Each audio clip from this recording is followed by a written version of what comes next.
इस एडवेंचर से भरी कहानी की शुरुआत होती है ट्रेवर नाम के एक वैज्ञानिक को दिखाते हुए, जिसने कि हेलबॉय नाम के एक बच्चे को गोद ले लिया था। हेलबॉय तो इस समय सिर्फ 10 साल का होता है, लेकिन उसके अंदर अभी से काफी सारी एबिलिटीज थी। यहाँ पर हेलबॉय अब अपने फादर ट्रेवर से कुछ कहानियां सुनाने के लिए कह रहा था। ट्रेवर तो अब अपने बेटे यानी कि हेलबॉय को एक पुराने जमाने की कहानी सुनाते हैं। दरअसल ये एक एंशिएंट समय की कहानी है, जब इंसानों और मैजिकल क्रिएचर्स के बीच घमासान लड़ाई हो रही थी। हालांकि मैजिकल क्रिएचर्स की संख्या काफी ज्यादा होती है, लेकिन इंसान भी कम नहीं थे। पृथ्वी के सारे इंसान एकजुट हो चुके थे, जिससे कि उनकी संख्या और तादाद बढ़ने लगी और वो एक साथ मिलकर उन मैजिकल क्रिएचर्स के ऊपर टूट पड़े। देखते ही देखते मैजिकल क्रिएचर्स तो मारे जाते हैं, लेकिन अभी भी इंसान को डर था कि उनके ऊपर आगे चलकर ऐसी कोई घटनाएं ना घटे। इसीलिए इंसान एल्फ्स के पास जाकर उनसे हाथ मिला लेते हैं, जिनके पास पहले से मैजिकल शक्तियां थीं। जिसके बाद एल्फ के राजा ने मिलकर अपनी शक्तियों की मदद से एक गोल्डन आर्मी बनाई, जिसके अंदर बहुत ही ज्यादा ताकतवर सोल्जर्स मौजूद होते थे, जिन्हें हराना एकदम से नामुमकिन था। राजा ने इस तरीके से गोल्डन आर्मी के सोल्जर्स को बनाया होता है कि जिनके पास मैजिकल क्राउन होगा,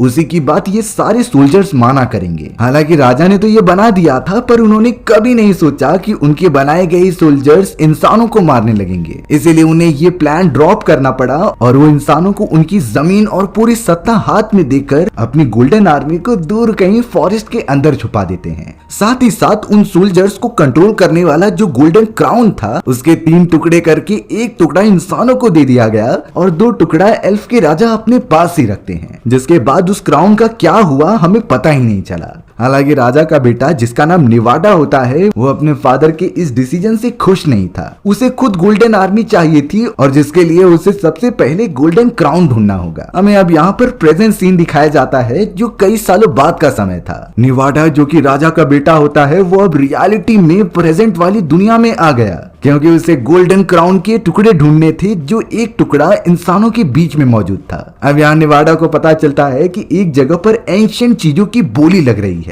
और शायद उसे लग रहा था कि वो टुकड़ा वहीं पर मौजूद होगा। इसीलिए निवाडा अपने कुछ खतरनाक साथियों के साथ उस बोली वाली जगह पर चला गया और चारों तरफ तबाही मचाने लगा। पर थोड़ी ही देर बाद हमें हेलबॉय दिखाया जाता है, जो पहले से बड़ा हो चुका था। टीम होती है जो इसी खतरनाक चीजों से लोगों को बचाने का काम किया करती थी, लेकिन ये चीजें एकदम सीक्रेटली होती हैं। हेलबॉय और उसकी पूरी टीम के बारे में किसी को नहीं अंदाजा था और ना ही वो किसी को बताने की कोशिश करते। हेलबॉय की टीम में तो लिज नाम की एक लेडी मौजूद थी, जो एक्चुअली में हेलबॉय की गर्लफ्रेंड होती है। लिज के पास फायर्स की पावर थी। वो अपने पूरी बॉडी को फायर में कन्वर्ट करके उसे कंट्रोल करती और किसी भी बड़े से बड़े दुश्मन को चकमा देकर उसे मार देती। उनके टीम में तो एक आई रोबोट भी होता है, जो काफी ज्यादा एडवांस था। हेलबॉय तो अपनी पूरी टीम के साथ उस जगह पर पहुंचकर धमाकी हुई चीजों को अच्छी तरीके से देख रहा होता है कि आखिर यहाँ पर ऐसा कौन सा दुश्मन आ गया। वहां जांच पड़ताल करते समय अचानक छोटी छोटी टूथ फेरीज आ गई थी, जो उन सारे लोगों के ऊपर हमला करने लगी। भले ही हेलबॉय बहुत ज्यादा बड़ा और ताकतवर होता है, लेकिन ये टूथ फेरीज बहुत ही छोटी थी और किसी के भी नाक में दम कर देती।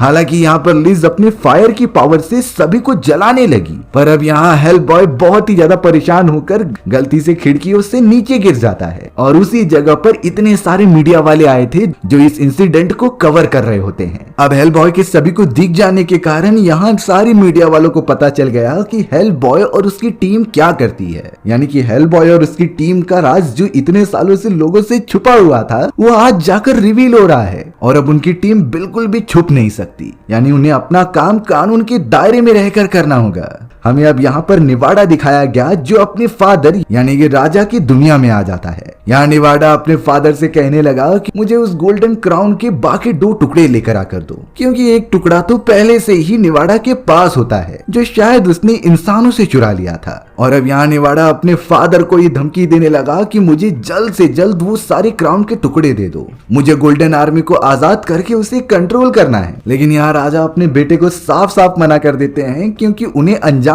पता था कि अगर ये गोल्डन क्राउन जिसके पास होगा, वो गोल्डन आर्मी को जिंदा करके कितनी तबाही मचा सकता है। यहाँ राजा को पहले से पता था कि गोल्डन आर्मी अगर जिंदा हो गई तो वो इंसानों को खत्म कर देगी। इसीलिए राजा ने अपने बेटे निवाडा को कहा कि हम ऐसा बिल्कुल नहीं कर सकते और ना ही मैं तुम्हें करने दूंगा। निवाडा यहाँ पर अपने फादर को कन्विंस करने की कोशिश करता है कि इंसान बहुत ही ज्यादा सेल्फिश होते हैं, उन्हें जो जिंदगी मिली है वो इसकी वैल्यू ही नहीं करते, और अगर हमने देर कर दी तो वो हमसे पहले वो क्राउन हासिल कर लेंगे और उन सारे गोल्डन आर्मी को अपने कब्जे में कर हम पर ही हमला करेंगे। लेकिन राजा अपने बातों पे क्लियर थे, उन्हें किसी भी टाइप की खतरनाक चीजें करना बिल्कुल पसंद नहीं था। यहाँ तक कि निवाडा की जो बहन होती है जिसका नाम स्टेसी था, वो भी अपने फादर के पक्ष में थी, यानी कि निवाडा के अगेंस्ट में होती है। निवाडा यहाँ पर बहुत ही गुस्सा हो गया, इसीलिए उसने अपने फादर और उनके सैनिकों पर हमला करने लगा। निवाडा को इतनी ज्यादा बदले की भावना जग जाती है कि उसने अपने फादर को ही घायल करके उनसे क्राउन का एक छोटा हिस्सा ले लिया। अब यहाँ निवाडा के पास 2 हिस्से थे, लेकिन अभी भी तीसरा हिस्सा बाकी था जिसे कि वो चारों तरफ ढूंढने लगा, पर वो हिस्सा और कहीं नहीं बल्कि निवाडा की बहन स्टेसी के पास होता है। स्टेसी को पता था कि क्राउन का ये तीसरा हिस्सा मुसीबत में है, इसीलिए वो अपने भाई से बचते हुए वहां से कहीं दूर निकल गई। अब हमें यहाँ हेल बॉय और उसकी पूरी टीम को दिखाया जाता है। उसका एक सीनियर हेल बॉय के पास आकर कहने लगा कि अब तुम्हारी टीम में एक और मेंबर शामिल हो जाएगा। इसका नाम क्राउस होता है, जो एआई इंटेलिजेंस और कई सारी टेक्नोलॉजीज को कंबाइन करके बनाया गया था, जो शायद हेल बॉय और उसकी इन्वेस्टिगेशन करने में मदद करे। अब यहाँ पर ओरेकल नाम का उनका ही एक मेंबर क्राउस को सारी डिटेल्स प्रोवाइड करता है। उनके पास तो लास्ट टाइम टूथ फेरीज जब हमला कर रही थी तो एक टूथ फेरी की डेड बॉडी भी होती है।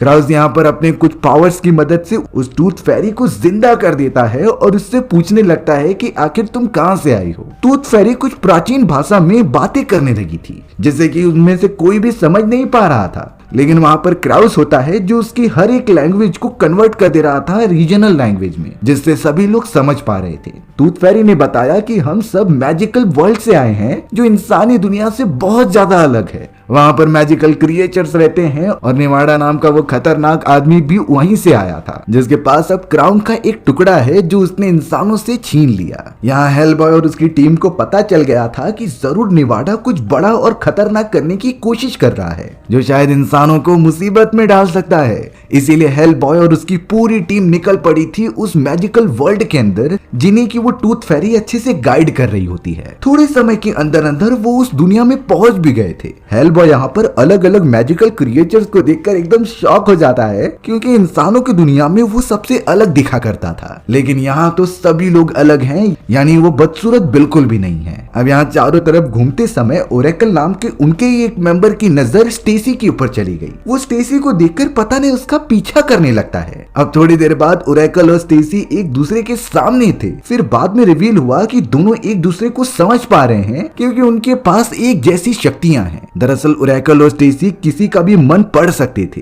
और ये पता कर सकते थे कि वो फिलहाल के लिए क्या सोच रहा है और उसका फ्यूचर प्लान क्या है। ओरेकल और स्टेसी ने जब एक दूसरे को छूकर अपने मन की बात पता की तो दोनों ही सेटिस्फाई हो जाते हैं, क्योंकि वो पॉजिटिव माइंडसेट से काम करना चाहते थे। उनके मन में जरा भी कालापन या फिर डिस्ट्रक्शन की भावना नहीं होती, इसीलिए वो दोनों एक दूसरे के साथ कंफर्टेबल हो जाते हैं और ओरेकल अपनी टीम के पास आने लगा। यहाँ पर निवाडा एकदम से पागल हो रहा था, क्योंकि उसे अपनी बहन को ढूंढकर उस तीसरे क्राउन के टुकड़े को ढूंढना था। यहाँ पर निवाडा अपने फादर को बहुत घायल करके उसकी गद्दी हथिया लेता है, यानी निवाडा के फादर के पूरे सैनिक अब निवाडा के लिए ही काम करेंगे। निवाडा ने तो अपनी बहन से वो मुकुट का टुकड़ा लेने के लिए एक खतरनाक क्रिएचर को भेज दिया, जो जाकर जल्द से जल्द हमला करने लगता है। वहाँ पर तो हेल बॉय की टीम भी मौजूद थी, जो इस पूरे नजारे को देख पा रही होती है। वो क्रिएचर जैसे ही प्रिंसेस स्टेसी को मारने जा रहा था, तभी हेल बॉय वहां पर आकर स्टेसी को बचा लेता है और उस क्रिएचर को बहुत बुरी तरीके से मारता है। स्टेसी ने तो ये पहले ही पता कर लिया था कि हेल बॉय अच्छाई की तरफ से लड़ता है, इसीलिए उसने सारी बातें बताई जो कि एक्चुअल में चल रही थी। स्टेसी ने ये रिवील किया कि मेरा भाई निवाडा पागल हो चुका है और उसके पास अभी गोल्डन क्राउन के 2 टुकड़े हैं। मेरे पास तीसरा टुकड़ा है जो कि वो हासिल करके गोल्डन आर्मी को जिंदा करना चाहता है, और अगर एक बार गोल्डन आर्मी जिंदा हो गई तो पूरे इंसानी प्रजाति को खत्म होने से कोई नहीं रोक सकता। और तो और स्टेसी के पास गोल्डन आर्मी तक पहुंचने का नक्शा भी मौजूद था, जिसके बिना वो निवाडा वहां तक नहीं पहुंच सकता है। इसीलिए अब स्टेसी हेल बॉय की टीम में मिलकर काम करने के लिए बोलती है। हेलबॉय इसके लिए मान गया था और स्टेसी के साथ अपने हेडक्वार्टर की तरफ जाने लगा। स्टेसी को लग रहा होता है कि वो सेफ रहेगी, पर तभी अचानक उनके सामने नेवाडा आ जाता है,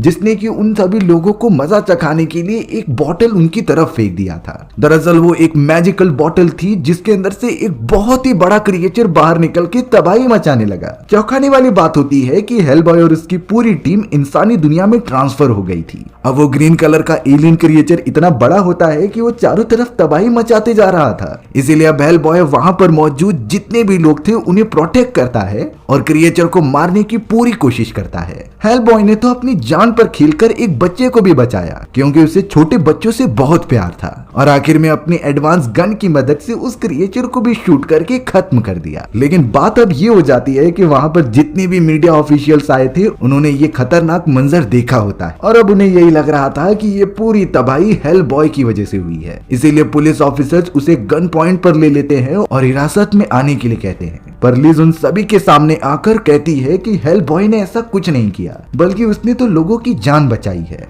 लिज तो अपने फायर वाले फॉर्म में आने ही वाली थी, लेकिन हेलबॉय उसे शांत करता है, जिसके बाद वो सभी वहां से कहीं दूर चले गए थे। वो सभी तो अपने हेडक्वार्टर में होते हैं, जहां स्टेसी भी उनके साथ सेफ थी। वो तो अब उनकी टीम में मिलकर आगे बढ़ती रहती है और कहती है कि निवाडा के पहुंचने से पहले हमें गोल्डन आर्मी के पास पहुंचना होगा। प्रिंसेस स्टेसी के पास अभी भी उस गोल्डन क्राउन का टुकड़ा मौजूद था और उसे पता था कि निवाडा इस क्राउन के टुकड़े को लेने के लिए जरूर आएगा। इसीलिए स्टेसी ने सोचा कि वो इसे कहीं अच्छी जगह पर छुपा दे, पर यहाँ कोई मिस्टीरियस जगह पर छुपाए बिना उसने लाइब्रेरी के अंदर एक बुक निकाली और उसी के अंदर रख दिया। थोड़े समय के अंदर हमें पता चला कि निवाडा खुद उस जगह पर आ चुका है अपनी बहन को ढूंढते हुए, क्योंकि वो अपनी बहन स्टेसी से टुकड़ा और नक्शा भी लेना चाहता था, जिससे कि वो गोल्डन आर्मी तक पहुंच सके। पर अफसोस यहाँ अपनी बहन को पकड़ने के बावजूद भी उसे वो टुकड़ा नहीं मिलता। निवाडा बिना डरे उनके हेडक्वार्टर में पहुंच तो चुका होता है, पर हेलबॉय बड़े स्टाइल से उसे अपने साथियों के साथ घेर लेता है और उसे यहाँ से चले जाने के लिए कहता है। लेकिन निवाडा एक गॉड था, वो इतनी आसानी से तो हार नहीं मानेगा। उसने तो अब हेलबॉय को लड़ाई के लिए चुनौती दे दी और अब दोनों में घमासान फाइट चालू हो जाती है। पर अब निवाडा ने अपने एक बहुत ही खतरनाक वेपन को बाहर निकाल दिया था। वो इतना नुकीला होता है कि निवाडा ने उसकी मदद से हेलबॉय के ऊपर हमला कर दिया और उसका एक हिस्सा हेलबॉय के बॉडी में ही रह गया। हेलबॉय सच में काफी घायल हो चुका होता है और वो बिल्कुल भी हिल नहीं पा रहा था। निवाडा ने अपनी बहन को पकड़ा और उसे वहां से लेकर चला गया। हेलबॉय की हालत एकदम क्रिटिकल थी।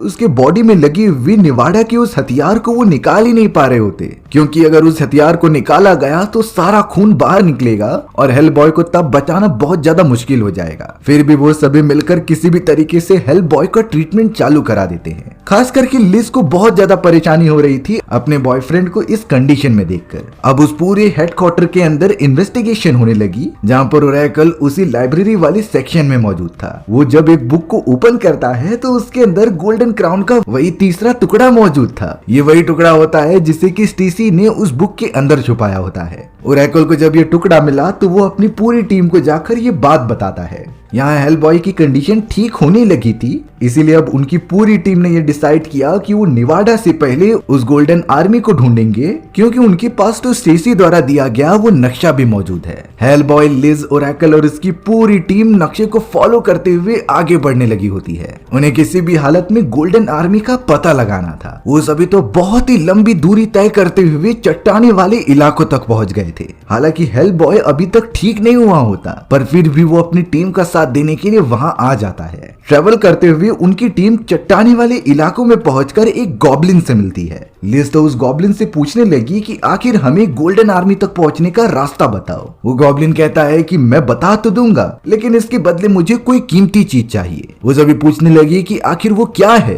फिर गॉब्लिन कहता है कि मुझे हेलबॉय के बॉडी में मौजूद वो चमकती हुई चीज चाहिए। हेलबॉय और बाकी लोग इस बात के लिए मान जाते हैं, लेकिन सबसे बड़ा सवाल ये था कि उस टुकड़े को बाहर कैसे निकाला जाए, और बाहर निकाल भी लिया गया तो हेलबॉय को बचा नहीं पाएंगे। लेकिन गॉब्लिन के पास इसका भी तरीका था। वो उन सभी को आगे की तरफ लेकर जाता है जहाँ बड़े बड़े चट्टान रियलिटी में एग्जिस्ट करते थे और वो हिलकर एक बड़ी सी गुफा बना लेते हैं। उस गुफा के अंदर हेल बॉय अपनी पूरी टीम को लेकर चला गया था। वो तो किसी हेल जैसी जगह लग रही थी जहाँ काफी ज्यादा टेम्परेचर बढ़ जाता है। गॉब्लिन ने बताया कि ये एंजल ऑफ डेथ की जगह है, जहाँ पर एंजल ऑफ डेथ एक विश पूरी करते थे वर्दी लोगों की। गॉब्लिन ने तो यहाँ एंजल ऑफ डेथ से कह दिया कि मुझे हेल बॉय की बॉडी में मौजूद वो छोटी सी चीज चाहिए जिसे कि उन्होंने निकाल दिया होता है। हेल बॉय की हालत इतनी ज्यादा खराब होने लगी कि वो मरने लगा होता है। लिज तो एंजल ऑफ डेथ से रिक्वेस्ट करने लगी कि प्लीज हेल बॉय को ठीक कर दो, उसकी ब्लीडिंग रोक दो, नहीं तो वो मारा जाएगा।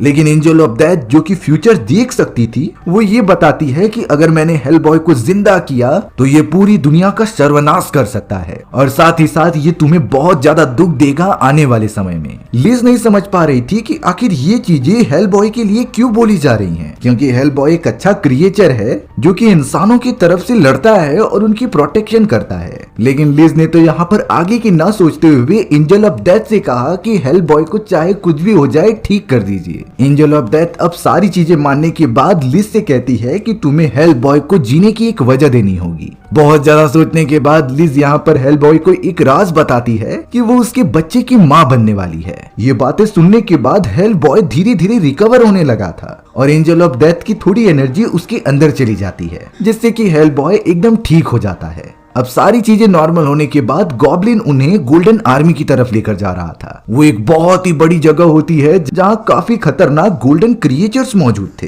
इनकी तादाद तो काफी ज्यादा थी, पर चौंकाने वाली बात ये हो गई कि उस जगह पर निवाडा अपनी बहन स्टेसी के साथ आ गया था। निवाडा ने हेल बॉय को कहा कि मुझे वो तीसरा टुकड़ा दे दो, नहीं तो मैं अपनी बहन स्टेसी को ही जान से मार दूंगा। हालांकि हेल बॉय की टीम को स्टेसी से कुछ मतलब नहीं था, पर वो इस तरीके से बेगुनाहों की जान नहीं जाने दे सकते थे। इसीलिए ओरेकल और उसकी टीम ने ना चाहते हुए भी गोल्डन क्राउन का तीसरा टुकड़ा निवाडा को दे दिया था। निवाडा अब उन तीनों टुकड़े को एक साथ जमा करके गोल्डन आर्मी को जिंदा कर देता है, जिन्हें की वो कमांड दे रहा था कि हेल बॉय और उसकी पूरी टीम को खत्म कर दिया जाए। सारी के सारी गोल्डन आर्मी जो इतनी ज्यादा खतरनाक थी वो सभी पर हमला करने लगते हैं। हेल बॉय किसी भी तरीके से उनसे बच रहा था। लेज भी अपनी पावर की मदद से उन्हें मारने में लग गई। हेल बॉय जानता था कि निवाडा को मारना होगा, नहीं तो वो इन सभी को कंट्रोल करके हमें ही खत्म कर देगा। इसीलिए अब वो निवाडा से लगातार जाकर फाइट करने लगा। हालांकि इस बार हेल बॉय पहले से ताकतवर हो चुका होता है, क्योंकि उसके अंदर एंजल ऑफ डेथ की एनर्जीज मौजूद थी।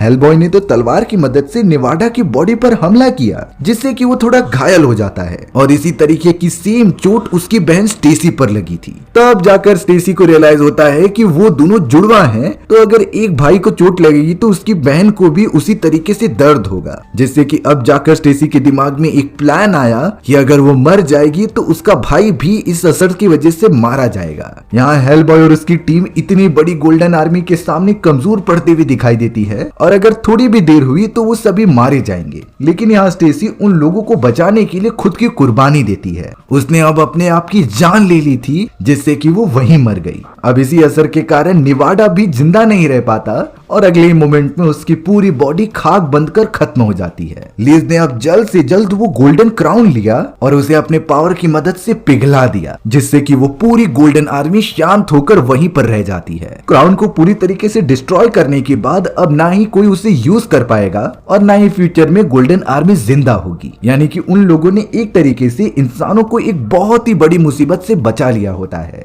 सब कुछ ठीक होने के बाद हेल बॉय की पूरी टीम बाहर आ गई, जहां पर उनके बॉस को जब उनके मिशन के बारे में ये पता चला तो वो हेल बॉय को बोलता रहता है कि तुमने बहुत बड़ा क्राइम किया है, तुमने मेरे परमिशन के बिना ये सारी चीजें की। पर हेल बॉय को इससे कुछ फर्क नहीं पड़ता था। उसने तो अब अपने बॉस को उनकी बैच दे दी, जिससे कि वो कहने लगा कि मैं तुम्हारे लिए अब नहीं काम करूंगा। हेल बॉय की पूरी टीम आजाद हो चुकी होती है अपनी जिंदगी गुजारने के लिए। वहीं हेल बॉय अपनी गर्लफ्रेंड के साथ निकल पड़ा था अपनी लाइफ बिताने के लिए, क्योंकि वो तो अब एक फादर बनने वाला था। तभी लिज हेल बॉय को इशारा करके बताती है कि एक नहीं बल्कि तुम 2 बच्चों के फादर बनने वाले हो, यानी कि लिज को ट्विंस होने वाले थे। और इसी हैप्पी एंडिंग के साथ हमारी ये कहानी यहीं पर खत्म हो गई। सो व्यूअर्स, आपको ये स्टोरी कैसी लगी कमेंट सेक्शन में बताना भूलना मत। और अगर आपको मेरा एक्सप्लेनेशन 1% भी अच्छा लगा होगा ना, तो वीडियो को लाइक एंड चैनल को सब्सक्राइब जरूर कर देना। मिलते हैं इसी तरीके की मजेदार वीडियोस में, तब तक के लिए बाय बाय।